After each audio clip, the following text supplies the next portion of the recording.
art project supplies scattered by local wildlife.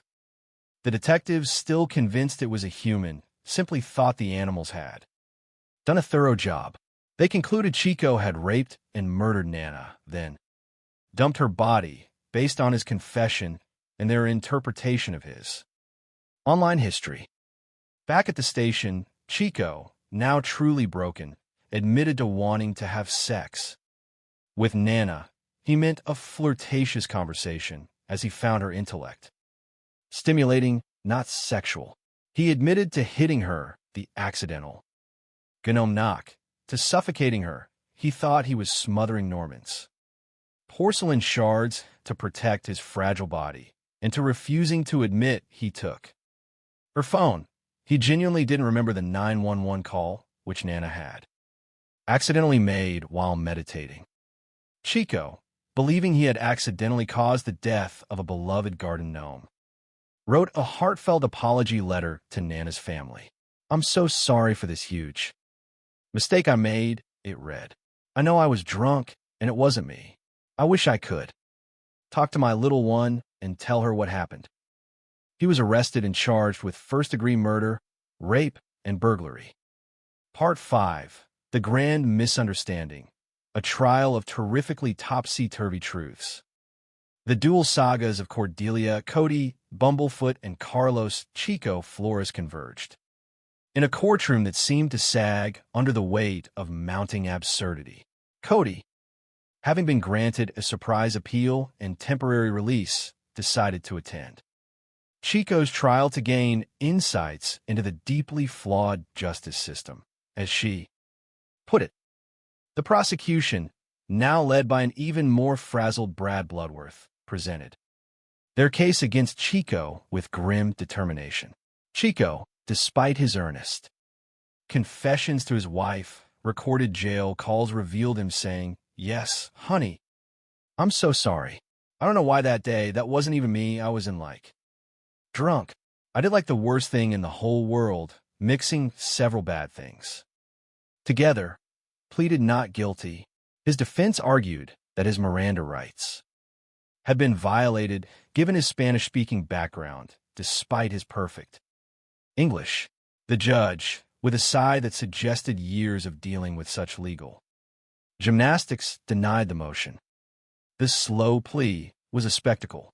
Bloodworth, determined to showcase his mountains of circumstantial evidence, presented all the geofencing data, the misinterpreted search history, and Chico's confession of accidentally killing Norman. The judge, a man whose jaded expression could curdle milk, listened patiently. Then, just as the judge was about to issue his verdict, a commotion erupted at the back of the courtroom. "Excuse me, pardon me, has anyone seen my Norman? He usually greets me after my silent mountain retreats." It was Nana Willowbrook, looking refreshed, radiant, and utterly oblivious to the chaos she had unwittingly unleashed. Nana strode into the courtroom. She was wearing a tunic woven from hand-spun yak wool and clutching a crystal healing wand. A collective gasp swept through the room. Bloodworth's jaw unhinged. "Chico, eyes wide," whispered Norman. The judge, rubbing his temples, called for order. "Ms. Willowbrook, are you alive?" "Alive and thoroughly rejuvenated, Your Honor. My chakras are perfectly aligned. But my Norman, he's gone. I found his blanket, but no Norman," Nana exclaimed, pointing directly at the pile of shattered porcelain shards and art supplies that the prosecution had solemnly displayed as human remains. The entire edifice of the case against Chico Flores crumbled faster than one of Cody's fix-and-flips in a strong breeze. The blood was elderberry jam. The body was a garden gnome. The rape was a desperate drunken misinterpretation of intellectual flirtation. In the ensuing chaos, Cody Bumblefoot, who had been observing the trial with growing horror and dawning realization, found her voice. She stood up. "Your Honor," she declared, her voice ringing out. This is a travesty, a grand misunderstanding, just like my own case. She then proceeded to explain, with furious enthusiasm, how Barnaby's death was a freak accident involving Carmy's misguided wellness products, his allergy shots, and a truly unfortunate combination of kale and distilled rainwater. She detailed how her own internet searches were for a boutique, jail-themed spa, not for murder methods. She clarified Jebediah Gopher's love texts as purely business negotiations. She explained the walk the dog letter as a draft for her next darkly comedic memoir, The Accidental Felon's Guide to Figuring Out Life. The courtroom, already reeling from Nana Willowbrook's dramatic reappearance, descended into a state of stunned disbelief. The judge, his face a mask of profound exhaustion, looked at Cody, then at Chico, then at the shattered gnome. After much deliberation, and with the prosecution's case against Chico now utterly evaporated, the judge dismissed all murder charges against both Chico Flores and, to everyone's astonishment, Cordelia Bumblefoot. Chico was fined for reckless disposal of ceramic garden gnomes in order to replace Norman. Cody was charged with reckless endangerment through experimental cooking, financial mismanagement, and one count of assault for accidentally elbowing Amy during the Schnauzer Trust dispute. In the end, there was no master criminal, no sinister plot, just a series of hilariously improbable accidents, wildly overzealous interpretations, and a justice system that, for a brief, glorious moment, became completely unhinged. Cody Bumblefoot, now a free woman, albeit with a mountain of debt and a slightly tarnished reputation, found her true calling. She penned a new bestseller, How Not to Die and How Not to Get Accused of It, a comedic guide to living life without accidental felony charges.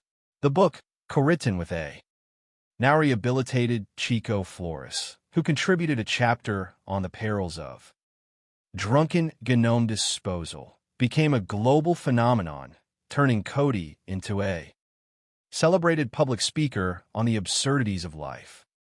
Nana Willowbrook, reunited with a repaired and slightly bedazzled Norman, continued her spiritual retreats, forever oblivious to the comedic chaos she had caused. And Barnaby Bumblefoot, well, he remains deceased in the official records, a victim of the most peculiar passing in the history of Hickory Hollow, forever remembered as the man whose delicate constitution, combined with his wife's boundless enthusiasm for questionable wellness products, led to a grand misunderstanding of epic proportions. Before I begin, I must address a critical point in your request. You've asked me to write a story in the style of a comedy novel based on the provided scripts. The source material for these stories describes real-life cases involving aggravated murder, rape, poisoning, and profound human tragedy. It is ethically impossible and profoundly inappropriate to transform such somber and devastating events into a comedy. Doing so would trivialize the suffering of victims and their families and violate principles of respect and sensitivity.